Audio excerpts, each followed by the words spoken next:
வணக்கம். இன்றைய தலைப்புச் செய்திகள். புதுவையில் கட்டாய கல்வி உரிமை சட்டத்தை அமல்படுத்த வலியுறுத்தி அதிமுக செயலாளர் அன்பழகன் துணைநிலை ஆளுநரை சந்தித்து மனு. புதுச்சேரி ஜிப்மர் மருத்துவ ஆராய்ச்சி மையத்தில் செவிலியர் முதுநிலை படிப்புகளில் சேருவதற்கான நுழைவுத் தேர்வு விண்ணப்பங்கள் ஜூன் 20 மாலை 4:30 மணி வரை விண்ணப்பிக்கலாம். ஜிப்மர் நிர்வாகம் அறிவிப்பு. பழைய நாணயங்களை ரூபாய் நோட்டுகளாக மாற்றி தருவதாக மோசடி. மர்ம நபர் மீது போலீசார் வழக்கு பதிந்து விசாரணை. புதுவையில் ஜாதி மாறி திருமணம் செய்து கொண்ட புதுமண காதல் ஜோடி பாதுகாப்பு கேட்டு புதுவை SSP அலுவலகத்தில் தஞ்சம். இனி விரிவான செய்திகள். புதுவையில் கட்டாய கல்வி உரிமை சட்டத்தை அமல்படுத்த வலியுறுத்தி புதுவை மாநில அதிமுக செயலாளர் அன்பழகன் துணைநிலை ஆளுநரை கவர்னர் மாளிகையில் நேரில் சந்தித்து மனு அளித்தார். புதுச்சேரி ஆளுநர் மாளிகையில் கவர்னரை நேரில் சந்தித்து அதிமுக மாநில செயலாளர் அன்பழகன் புதுவையில் கட்டாய கல்வி உரிமை சட்டத்தை அமல்படுத்த வலியுறுத்தி மனு அளித்தார். அதைத் தொடர்ந்து செய்தியாளர்களிடம் பேசிய அவர், இந்தியாவில் கட்டாய கல்வி உரிமை சட்டத்தை அமல்படுத்தாத மாநிலமாக புதுச்சேரி உள்ளது.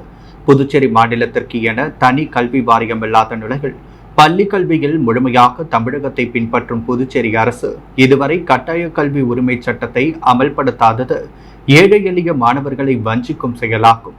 மத்திய அரசின் இச்சட்டத்தை யூனியன் பிரதேசமான புதுச்சேரியில் அமல்படுத்தாமல் தனியார் பள்ளி நிறுவனங்களுக்கு ஆதரவாக உள்ளது. இந்தியாவிலேயே LKGயில் இருந்து 12ஆம் வகுப்பு வரை தனியார் பள்ளிகளில் கல்வி கட்டணம் அதிகம் வசூலிக்கும் மாநிலமாக புதுச்சேரி உள்ளது. இதற்கு பல்வேறு கட்சிகளில் உள்ள சட்டமன்ற உறுப்பினர்களும் கட்சி தலைவர்களும் தனியார் பள்ளிகளின் உரிமையாளராக இருப்பதால் அரசின் சட்டத்திட்டங்களை எந்த தனியார் பள்ளியும் பின்பற்றுவதே இல்லை.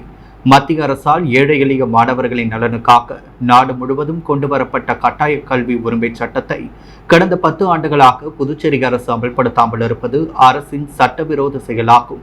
எனவே ஆளுநர் இந்த கல்வியாண்டில் புதுச்சேரி மாநிலத்தில் கட்டாய கல்வி உரிமை சட்டத்தை அமல்படுத்த உரிய நடவடிக்கை எடுக்க வேண்டும் என்றார். இந்நிகழ்ச்சியின் பொழுது மாநில கழக அவைத் தலைவர் அன்பானந்தம், மாநில இணை செயலாளர்கள் திருநாவுக்கரசு, முன்னாள் கவுன்சிலர் கணேசன், புதுச்சேரி நகர செயலாளர் அன்பழகன் உடையார், பாராளுமன்ற அதிமுக வேட்பாளர் தமிழ்வேந்தன் ஆகியோர் உடனிருந்தனர். புதுச்சேரி ஜிப்மரில் MSc, MPH, PPT, PGT மற்றும் PGF ஆகிய முதுநிலை செவிலியர் படிப்புகளுக்கு இணையதளம் வாயிலாக விண்ணப்பங்கள் பெறப்படுகின்றன. புதுச்சேரியில் ஜிப்மர் மருத்துவ ஆராய்ச்சி மையம் மற்றும் மருத்துவமனை உள்ளது. ஜிப்மர் மருத்துவ ஆராய்ச்சி மையத்தில் செவிலியர் முதுநிலை படிப்புகளில் சேர்வதற்கான நுழைவுத் தேர்வு வரும் ஜூலை 7 நடைபெறுகிறது. இதற்காக விண்ணப்பங்கள் ஜிப்மரின் இணையதளம் மூலம் தற்பொழுது பெறப்பட்டு வருகின்றது. செவிலியர் படிப்புகளுக்கான நுழைவுத் தேர்வுக்குரிய நுழைவுச் சீட்டை வரும் ஜூன் 29 பதிவிறக்கம் செய்யலாம். படிப்புக்குரிய இடங்களாக மெடிக்கல் பயோகெமிஸ்ட்ரி 4, MLT மைக்ரோபயாலஜியில் 5, MLT பேத்தாலஜியில் 5, மெடிக்கல் பேத்தாலஜி 5, பயோ டிஸ்டேடிக் மற்றும் நியூரோ டெக்னாலஜி 2, குழந்தை பராமரிப்பில் 5, சமுதாய சுகாதார செவிலியர் 5, surgical nursing 5, critical care nursing 5, cardiothoracic nursing 5, நெஃப்ரோலஜி nursing 5, சைக்கோட்ரிக் nursing 5 மற்றும் மகப்பேறு நர்சிங் 5, MPH 34, PPT 19 இடங்கள் உள்ளது என்று குறிப்பிடப்பட்டுள்ளது. புதுவையில் பழைய நாணயங்களை ரூபாய் நோட்டுகளாக மாற்றித் தருவதாக கூறி 50,300 ரூபாய் மோசடி செய்த மர்ம நபர் மீது போலீசார் வழக்கு பதிந்து விசாரித்து வருகின்றனர். புதுச்சேரி நெட்டப்பாக்கத்தை சேர்ந்தவர் குப்புசாமி. இவர் தன்னிடமிருந்த பழைய நாணயங்களை ரூபாய் நோட்டுகளாக மாற்ற முடிவு செய்து இணையதளத்தில் தேடினாராம். அப்பொழுது அதிலிருந்த கைபேசி எண்ணை தொடர்பு கொண்ட பொழுது அதில் பேசிய நபர் பழைய நாணயங்களை ரூபாய் நோட்டுகளாக மாற்றி தருவதற்கு முதலில் GST செலுத்த வேண்டும் என்று கூறினாராம். இதை நம்பிய குப்புசாமி அந்த நபர் தெரிவித்த வங்கி கணக்கிற்கு 50,300 ரூபாயை அனுப்பினாராம். இதன் பின்னர் அந்த நபரை தொடர்பு கொள்ள முடியவில்லையாம். இதுகுறித்த புகாரின் பேரில் புதுச்சேரி இணைய வழி குற்றத்தடுப்பு போலீசார் வழக்கு பதிந்து விசாரித்து வருகின்றனர். புதுவையில் ஜாதி மாற்றி திருமணம் செய்து கொண்ட புதுமண காதல் ஜோடிகள் பாதுகாப்பு கேட்டு புதுச்சேரி SSP அலுவலகத்தில் தஞ்சம் அடைந்துள்ளனர். புதுச்சேரி தவளக்குப்பம் தானம்பாளையத்தை சேர்ந்தவர் 23 வயதான ரிஷிகா. இவர் அதே பகுதியை சேர்ந்த வைத்தியநாதன் ஆகிய இருவரும் கடந்த 4 ஆண்டுகளாக உயிருக்கு உயிராக காதலித்து வந்துள்ளனர். இவர்களின் காதல் விவகாரம் ரிஷிகாவின் வீட்டிற்கு தெரிய வரவே அவரை பெற்றோர்கள் கடுமையாக கண்டித்துள்ளனர். ஆனால் தொடர்ந்து இருவரும் காதலித்து வந்ததாக கூறப்படுகிறது. ஒரு கட்டத்தில் ரிஷிகாவின் பெற்றோர்கள் கடும் எதிர்ப்பு தெரிவிக்கவே 2 பேரும் வீட்டிலிருந்து வெளியேறி கடந்த 23ஆம் தேதி திருமணம் செய்து கொண்டனர். திருமணமான நிலையிலும் பெண்ணின் உறவினர்களிடமிருந்து கொலை மிரட்டல் வரவே அச்சமடைந்த அவர்கள் பாதுகாப்பு கேட்டு இன்று புதுச்சேரி SSP அலுவலகத்தில் புகார் மனு அளித்தனர். அந்த மனுவில் இருவரின் சம்மதத்தோடு வீட்டிலிருந்து வெளியேறி திருமணம் செய்து கொண்டோம். ஆனால் தற்பொழுது ஆட்கள் வைத்து கொலை செய்து விடுவதாக மிரட்டுவதாகவும், எனவே பெண் வீட்டாரிடமிருந்து தங்களுக்கு பாதுகாப்பு வேண்டுமென அந்த புகார் மனுவில் குறிப்பிடப்பட்டிருந்தது. இதுகுறித்து செய்தியாளர்களிடம் பேசிய புதுமண தம்பதியான ரிஷிகா தனது விருப்பத்தின் பெயரிலேயே வீட்டிலிருந்து வெளியேறி வைத்தியநாதனை திருமணம் செய்து கொண்டதாகவும், தன்னை யாரும் கட்டாயப்படுத்தவில்லை, ஆனால் எனது வீட்டார் எனது கணவரை கொலை செய்து விடுவதாக மிரட்டுகின்றனர். அவரது வீட்டிற்கு தொந்தரவு கொடுக்கின்றனர். எனவே எனது கணவருக்கும் என் கணவர் வீட்டாருக்கும் ஏதாவது அசம்பாவிதம் நடந்தால் அதற்கு என் வீட்டாரே பொறுப்பு என்று தெரிவித்துள்ளார்.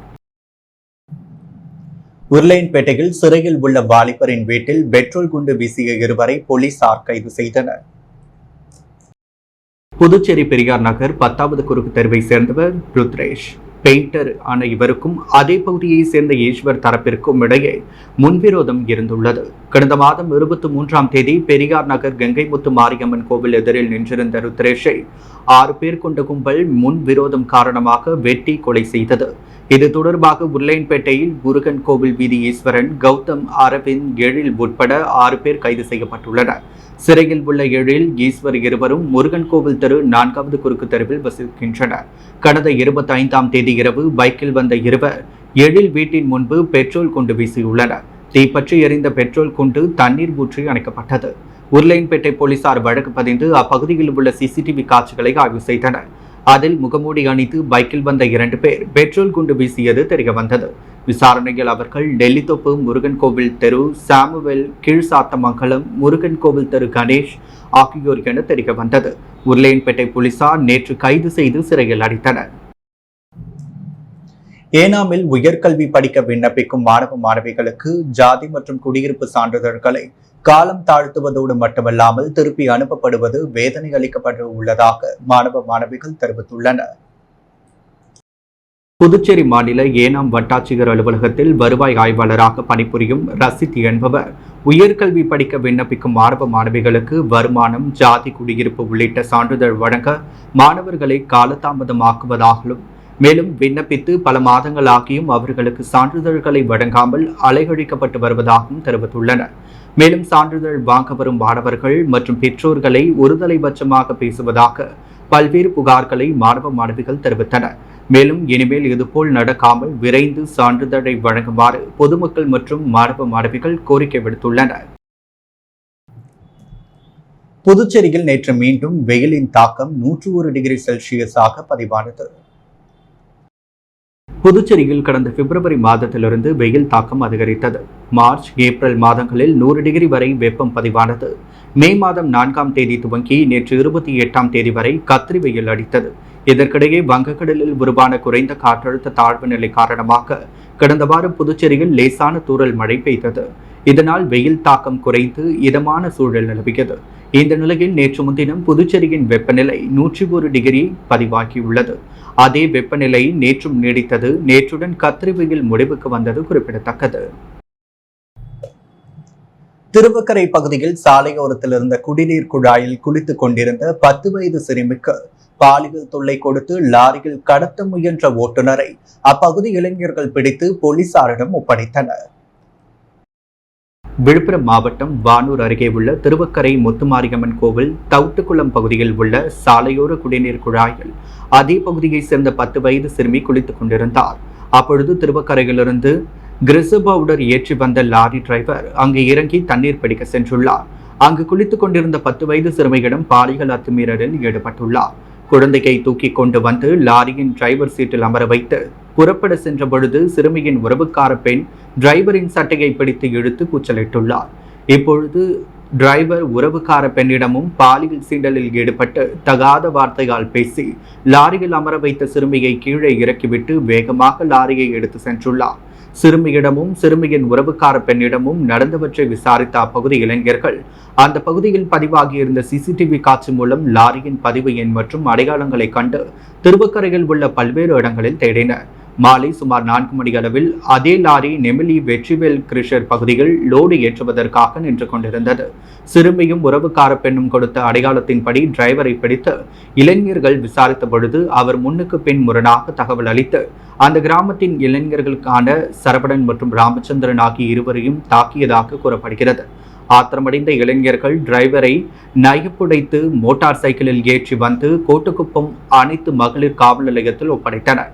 இன்ஸ்பெக்டர் வள்ளி நடத்திய விசாரணையில் 10 வயது சிறுமியிடம் பாலியல் சீண்டலில் ஈடுபட்ட டிரைவர் புதுவை சுத்துக்கேணி பகுதியைச் சேர்ந்த முருகன் என்பதும் தெரிய வந்துள்ளது. அவரை கைது செய்து தொடர்ந்து விசாரணை மேற்கொண்டு வருகின்றனர். சம்பவம் நடந்த திருவக்கரை பகுதியிலும் பாதிக்கப்பட்ட சிறுமி மற்றும் சிறுமியின் உறவுக்கார பெண்ணிடமும் அனைத்து மகளிர் போலீசார் விசாரணை நடத்தி வருகின்றனர். பட்ட பகலில் நடந்த இந்த சம்பவம் திருவக்கரை பகுதி மக்களிடையே பெரும் அச்சத்தை ஏற்படுத்தியுள்ளது. நெட்டப்பாக்கம் தொகுதி மடுகரை கிராமத்தில் உள்ள பிரசித்தி பெற்ற கூத்தாண்டவர் கோவிலில் தேரோட்டம் வெகு விமர்சையாக நடைபெற்றது.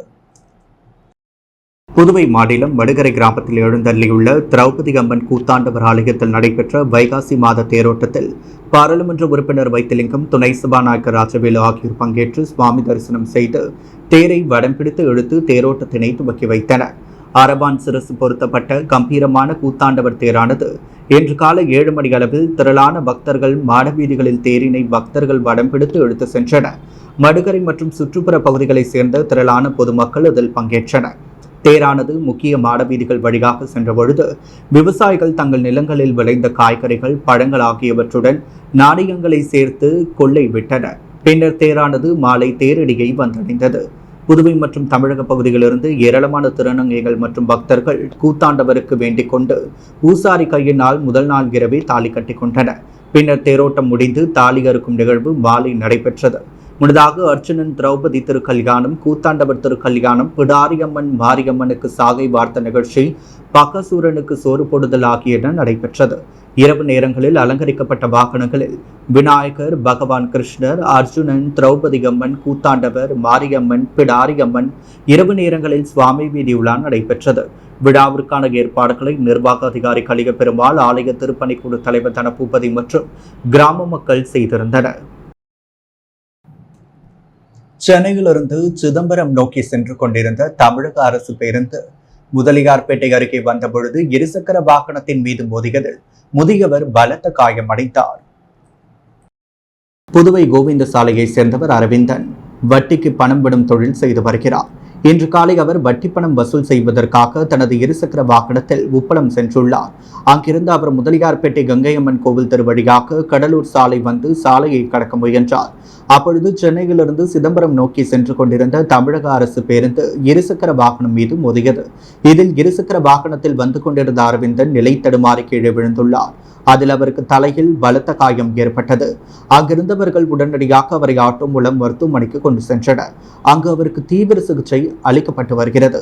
சம்பவ இடத்திற்கு முதலியார்பேட்டை போலீசார் மற்றும் போக்குவரத்து போலீசார் சென்று விசாரணை மேற்கொண்டனர். பேருந்து ஓட்டுநரான சிதம்பரத்தை சேர்ந்த பாலகுமாரனிடம் விசாரணை நடத்தப்பட்டது. தனது ஆசைக்காரான அம்பாசிடரில் துணைநிலை ஆளுநரை அழைத்துக் கொண்டு வீதி வீதியாக சென்று புதுச்சேரியை சுற்றி காண்பித்தார் முதலமைச்சர் ரங்கசாமி. புதுச்சேரி முதலமைச்சர் ரங்கசாமி சிறுவயது முதலே ஒரு வாகன பிரியர். சட்டமன்ற உறுப்பினராக தனது அரசியல் பயணத்தை துவங்கியது முதல் அமைச்சர், முதலமைச்சர், என்ஆர் காங்கிரஸ் கட்சி தலைவர், மீண்டும் முதலமைச்சர் என இந்திய அரசியலில் அசைக்க முடியாத ஒரு சக்தியாக இருந்தாலும் எப்பொழுதும் இருசக்கர வாகனத்தில் அதிகம் செல்வதை வழக்கமாக கொண்டுள்ளார். கடந்த மார்ச் மாதம் தனது பழைய Yamaha RX 100 பைக்கை புதுப்பித்தார். மேலும் அந்த பைக்கில் வந்து தான் தற்பொழுது நடந்து முடிந்த நாடாளுமன்ற தேர்தலுக்கான தனது வாக்கினை செலுத்தினார். இந்த நிலையில் 1997ஆம் ஆண்டு அவர் முதலில் அம்பாசிடர் கார் வாங்கி பயன்படுத்தி வந்துள்ளார். பின்னர் நாளடைவில் புதிய ரக கார்கள் வர அதனை வாங்கி பயன்படுத்தி வந்தார். இதனால் அம்பாசிடர் கார் ஓரம் கட்டி அவரது வீட்டில் நிறுத்தி வைக்கப்பட்டிருந்தது. பல வருடங்களாக கார் உபயோகிக்காமல் இருந்ததால் பழுதாகி மிக மோசமான நிலையில் இருந்துள்ளது. அதன்படி காரை தூத்துக்குடியில் உள்ள ஒரு பணிமனையில் கடந்த 10 மாதங்களுக்கு முன்னர் சீர் செய்ய அனுப்பி வைத்திருந்த நிலையில் தற்பொழுது அந்த கார் சீர் செய்யப்பட்டு புதுப்பொலிவுடன் முதலமைச்சர் இல்லத்திற்கு கொண்டு வரப்பட்டது. இச்செய்தியினை செய்தித்தாள் மற்றும் ஊடகங்கள் மூலம் அறிந்து கொண்ட புதுச்சேரி துணைநிலை ஆளுநர் CP ராதாகிருஷ்ணன் முதலமைச்சர் ரங்கசாமிக்கு அவரது செல்போனில் தொடர்பு கொண்டு, அண்ணா, தாங்கள் அம்பாசிடர் காரை புதுப்பித்து உள்ளதாக செய்தி அறிந்தேன். அதில் உங்களுடன் ஒரு முறை புதுச்சேரியில் பயணம் செய்யலாமா என கேட்டுள்ளார். துணைநிலை ஆளுநர் CP ராதாகிருஷ்ணன் கேட்டுக்கொண்டதன்படி தனது இல்லத்திலிருந்து புதுப்பிக்கப்பட்ட அம்பாசிடர் காரில் புறப்பட்டு ஆளுநர் மாளிகைக்கு வருகை தந்த முதலமைச்சர் ரங்கசாமி அங்கு துணைநிலை ஆளுநர் CP ராதாகிருஷ்ணனுடன் சிறிது நேரம் ஆலோசனை செய்தார். பின்பு அங்கிருந்து புறப்பட்ட இருவரும் காரின் பின்பக்கம் இருக்கையில் ஒன்றாக அமர்ந்து கடற்கரை சாலை வழியாக சென்று புதுச்சேரி நகரத்தின் முக்கிய வீதிகள் வழியாக மீண்டும் ஆளுநர் மாளிகைக்கு வந்தனர். அப்பொழுது காரை பல இடங்களில் நிறுத்திய அவர்கள் அங்கிருந்த பொதுமக்களிடம் போட்டோ எடுத்துக்கொண்டும் செல்ஃபி எடுத்துக்கொண்டும் மகிழ்ந்தனர். ஆளுநரும் முதலமைச்சரும் ஒன்றாக புதுப்பிக்கப்பட்ட அம்பாசிடர் காரில் புதுச்சேரி நகர பகுதியில் வலம் வந்ததை மக்கள் வியந்து பார்த்தனர். மேலும் இந்த வீடியோ தற்பொழுது சமூக வலைதளங்களில் வைரலாகி வருகிறது. மரக்காணம் அருகே ECR சாலைகள் நின்று கொண்டிருந்த லாரி மீது வேகமாக வந்த வாகனம் மோதியதால் வாலிபர் சிகிச்சை பலனின்றி பலியான சம்பவம் CCTV காட்சியில் வெளியாகி பரபரப்பை ஏற்படுத்தியுள்ளது. விழுப்புரம் மாவட்டம் மரக்காணம் அடுத்த அனுமந்தைக்குப்பம் பகுதியை சார்ந்தவர் ஆணியப்பன். இவரது மகன் மணி. இவர் நேற்று முன்தினம் கடலூர் மாவட்டம் தேவனாம்பட்டினத்தில் உள்ள அவரது அக்கா வீட்டிற்கு சென்றுவிட்டு நேற்று காலை தனது இருசக்கர வாகனத்தில் வீடு திரும்பிக் கொண்டிருந்தார். அப்பொழுது சென்னை புதுச்சேரி கிழக்கு கடற்கரை சாலையில் கூனிமேடு அருகே வந்து கொண்டிருந்த பொழுது சாலையில் நின்று கொண்டிருந்த லாரி மீது வேகமாக மோதினார். அதில் பலத்த காயமடைந்த மணியை அருகில் இருந்தவர்கள் மருத்துவமனையில் அனுமதித்தனர். அவர் மருத்துவமனையில் சிகிச்சை பலனின்றி உயிரிழந்தார். இந்த விபத்து குறித்த CCTV காட்சி வெளியாகி பெரும் பரபரப்பு ஏற்படுத்தியுள்ளது.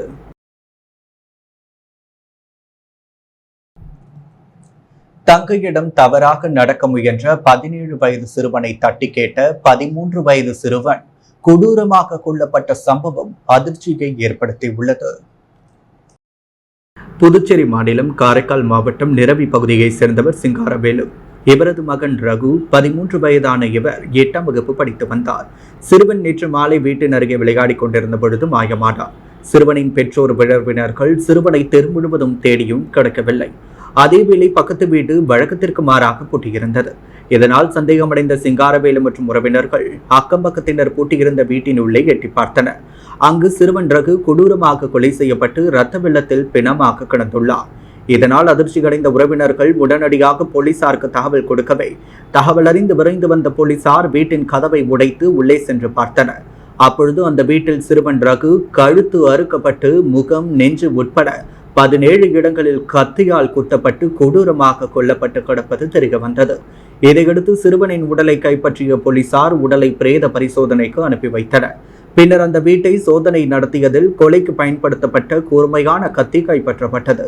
விசாரணையை தீவிரப்படுத்திய போலீசார் சிறுவன் ரகுவை கொடூரமாக கொன்று உடலை வீட்டில் மறைத்து வைத்துவிட்டு தலைமறைவான பக்கத்து வீட்டில் வசித்து வந்த 17 வயது சிறுவன் மற்றும் அவரது தாயாரை போலீசார் தனிப்படை அமைத்து தேடி வந்தனர். இந்த நிலையில் தீவிர தேடுதலுக்கு பின் மயிலாடுதுறையில் உறவினர் வீட்டில் பதுங்கியிருந்த 17 வயது சிறுவனையும் அவரது தாயாரையும் காரைக்கால் போலீசார் கைது செய்தனர். கைது செய்யப்பட்ட சிறுவன் மற்றும் அவரது தாயாரிடம் போலீசார் விசாரணை நடத்தினர். முதற்கட்ட விசாரணையில் கொலை செய்யப்பட்ட ரகுவின் தங்கையிடம் 17 வயது சிறுவன் தவறாக நடக்க முயற்சித்துள்ளார். அதை சிறுவன் ரகு தட்டி கேட்டதால் ஆத்திரமடைந்த 17 வயது சிறுவன் ரகுவை கொடூரமாக கொலை செய்துள்ளதாக தகவல் வெளியாகியுள்ளது. சிறுவன் ரகு கொலை செய்ய 17 வயது சிறுவனின் தாயாரும் உடந்தையாக இருந்துள்ளார் என தகவல் வெளியாகியுள்ளது. அதேவேளை கொலை செய்யப்பட்ட சிறுவன் ரகுவை கைதான 17 வயது சிறுவன் தவறான கண்ணோட்டத்தில் அழைத்த போது ஏற்பட்ட தகராறில் இந்த கொலை நடந்துள்ளதாகவும் தகவல் வெளியாகியுள்ளது. தங்கையிடம் தவறாக நடக்க முயன்ற 17 வயது சிறுவனை தட்டி கேட்ட 13 வயது சிறுவன் கொடூரமாக கொலை செய்யப்பட்ட சம்பவம் காரைக்காலில் அரங்கேறியுள்ளது. காலாப்பட்டு தொகுதி கருவடிக்குப்பத்தில் உலக பட்டினி தினத்தை முன்னிட்டு தமிழக வெற்றி கழக தலைவர் தளபதி விஜயின் ஆணைக்கிணங்க அறுசுவை உணவு வழங்கப்பட்டது.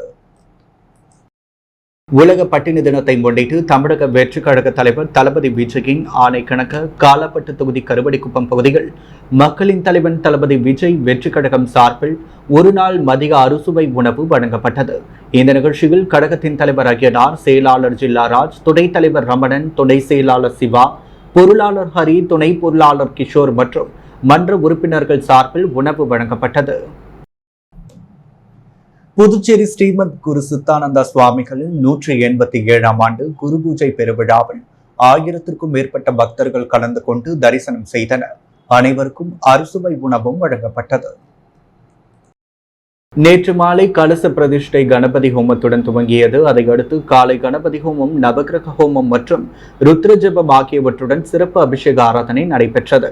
தொடர்ந்து சுவாமிக்கு மகா அபிஷேகம் நடைபெற்று கலச புறப்பாடு, அலங்காரம், மகா தீபார்த்தனை நடைபெற்றது. இதில் புதுவை மற்றும் இன்றி பல்வேறு பகுதிகளை சார்ந்த 1000க்கும் மேற்பட்ட பக்தர்கள் கலந்து கொண்டு ஸ்ரீமத் குரு சித்தானந்த சுவாமியை வணங்கி சென்றனர். இந்த நிகழ்ச்சியில் கலந்து கொண்ட அனைவருக்கும் வடை பாயாசத்துடன் அறுசுவை உணவும் வழங்கப்பட்டது. இந்த நிகழ்ச்சிக்கான ஏற்பாடுகளை ஸ்ரீமத் குரு சித்தானந்த அறங்காவலர் குழுவினர் இளங்கோவன், சசிகுமார், மதிவாணன், கதிரேசன், அருள் மற்றும் தேவஸ்தான ஊழியர்கள் செய்திருந்தனர். அரியாங்குப்பம் சட்டமன்ற தொகுதி சமூக சேவகருமான பிருத்திவிராஜ் உலக பட்டினி தினத்தை சாலையோரங்களில் உள்ள ஏழை எளிய மக்களுக்கு அன்னதானத்தை வழங்கினார். புதுச்சேரி அரியாங்குப்பம் சட்டமன்ற தொகுதி சமூக சேவகருமான பிருத்திவிராஜின் ஏற்பாட்டில் உலக பட்டினி தினத்தை முன்னிட்டு தெருவோரங்களில் வீடற்ற வயதானவர்கள், சாலையோரங்களில் உள்ள 50க்கும் மேற்பட்ட மக்களுக்கு அரியாங்குப்பம் சட்டமன்ற தொகுதி சமூக சேவகருமான பிருத்திவிராஜின் ஏற்பாட்டில் காலை உணவு வழங்கப்பட்டது. அவர் பல்வேறு சமூக பணிகளில் தொடர்ச்சியாக தன்னை ஈடுபடுத்திக் கொண்டு சேவை செய்து வருகிறார் என்பது குறிப்பிடத்தக்கது. குயவருப்பாளையம் அருள்மிகு ஸ்ரீ புட்லாயம்மன் ஆலயத்தில் அக்னி நட்சத்திர நிறைவு நாளையொட்டி அம்மனுக்கு சிறப்பு அபிஷேகம் மற்றும் அலங்காரம் நடைபெற்றது. இதில் திரளான பக்தர்கள் கலந்து கொண்டு சுவாமியை வழிபட்டனர். அக்னி நட்சத்திரம் கடந்த 4ஆம் தேதி துவங்கி இன்றோடு நிறைவடைந்தது. உலக நன்மைக்காக அக்னி நட்சத்திர நிறைவு நாளில் புதுச்சேரி குயவர்பாளையம் செல்லப்பெருமாள் கோவில் வீதியில் அமைந்துள்ள அருள்மிகு ஸ்ரீ புட்லாயம்மன் ஆலயத்தில் அம்மனுக்கு இளநீர் மற்றும் வாசனை திரவியங்கள் கொண்டு சிறப்பு அபிஷேகம் நடைபெற்றது. இந்த அபிஷேக விழாவில் ஏராளமான பக்தர்கள் அபிஷேகத்தை கண்டு அம்மனை தரிசித்தனர். தொடர்ந்து அம்மனுக்கு சிறப்பு அலங்காரம் செய்யப்பட்டு மகா தீபார்த்தனையும் காட்டப்பட்டது. இதில் திரளான பக்தர்கள் கலந்து கொண்டு சுவாமியை வழிபட்டனர். சமூக சேவகர் அருண் மக்கள் பணியை பாராட்டும் வகையிலும் இன்று 500க்கும் மேற்பட்ட தூய்மை பணியாளர்கள் மற்றும் ஏழை எளிய மக்களுக்கு இலவசமாக அறுசுவை உணவு வழங்கினார். புதுச்சேரி சமூக ஆர்வலர் அருண் கோடை காலங்களில் ஏழை எளிய மக்களின் தாகம் தீர்க்கும் வகையில் கடந்த 30 நாட்களாக மோர், சர்பத், இளநீர் உள்ளிட்ட குளிர்பான வகைகள் மற்றும் பழ வகைகளை தேடி தேடி சென்று வாங்கி வந்தார். அவரது 30வது நாள் பயணத்தை பாராட்டும் வகையில் ஏழை எளிய மற்றும் தூய்மை பணியாளர்களுக்கு அன்னதானம் வழங்கும் நிகழ்வு கடற்கரை சாலை நேரு சிலை அருகே நடைபெற்றது. சுமார் 500க்கும் மேற்பட்ட தூய்மை பணியாளர்கள் மற்றும் கடற்கரைக்கு வந்து சுற்றுலா பயணிகள், ஏழை எளிய மக்கள் என அனைவரும் உண்டு பசியாறினர். இதில் சாம்பார், காரக்குழம்பு, ரசம், மோர், வடை, பாயாசம், அப்பளம் என பல்வேறு வகையான அறுசுவை உணவுகளை வழங்கினார். தொடர்ந்து 200க்கும் மேற்பட்ட தூய்மை பணியாளர்களுக்கு இலவசமாக 1 கிலோ சர்க்கரை மற்றும் புடவைகள் வழங்கினார். இந்த நிகழ்ச்சியில் புதுச்சேரி சபாநாயகர் செல்வம், சட்டமன்ற உறுப்பினர் அனிபால் கண்ணடி மற்றும் புதுச்சேரி விடுதலை சிறுத்தைகள் கட்சியினை சேர்ந்த மாநில நிர்வாகிகள், தொகுதி நிர்வாகிகள் என அனைவரும் திரளாக கலந்து கொண்டனர். புதுவையில் இன்றைய தங்கம் மற்றும் வெள்ளி விலை நிலவரம். முத்து கோல்ட் ஹவுஸ் வழங்கும் தங்கம் மற்றும் வெள்ளி விலை நிலவரம். தங்கம் 1 கிராம் 6710 ரூபாய். வெள்ளி 1 கிராம் 99 ரூபாய் 20 காசுகள். மீண்டும் இன்றைய முக்கிய செய்திகள். புதுவையில் கட்டாய கல்வி உரிமை சட்டத்தை அமல்படுத்த வலியுறுத்தி அதிமுக செயலாளர் அன்பழகன் துணைநிலை ஆளுநரை சந்தித்து மனு. புதுச்சேரி ஜிப்மர் மருத்துவ ஆராய்ச்சி மையத்தில் செவிலியர் முதுநிலை படிப்புகளில் சேருவதற்கான நுழைவுத் தேர்வு விண்ணப்பங்கள் ஜூன் 20ஆம் தேதி மாலை 4:30 மணி வரை விண்ணப்பிக்கலாம். ஜிப்மர் நிர்வாகம் அறிவிப்பு. பழைய நாணயங்களை ரூபாய் நோட்டுகளாக மாற்றித் தருவதாக மோசடி. மர்ம நபர் மீது போலீசார் வழக்கு பதிந்து விசாரணை. புதுவையில் ஜாதி மாறி திருமணம் செய்து கொண்ட புதுமண காதல் ஜோடி பாதுகாப்பு கேட்டு புதுவை எஸ்எஸ்பி அலுவலகத்தில் தஞ்சம். தனது ஆசைக்காரான அம்பாசிடரில் துணைநிலை ஆளுநரை அழைத்துக் கொண்டு வீதி வீதியாக சென்று புதுச்சேரியை சுற்றி காட்டிய முதலமைச்சர் ரங்கசாமி. மரக்காணம் அருகே ஈசிஆர் சாலைகள் நின்று கொண்டிருந்த லாரி மீது மோதி வாலிபர் பலி. சிசிடிவி காட்சி வெளியாகி பரபரப்பு. இத்துடன் எஸ் மீடியாவின் செய்திகள் நிறைவடைகின்றன. வணக்கம்.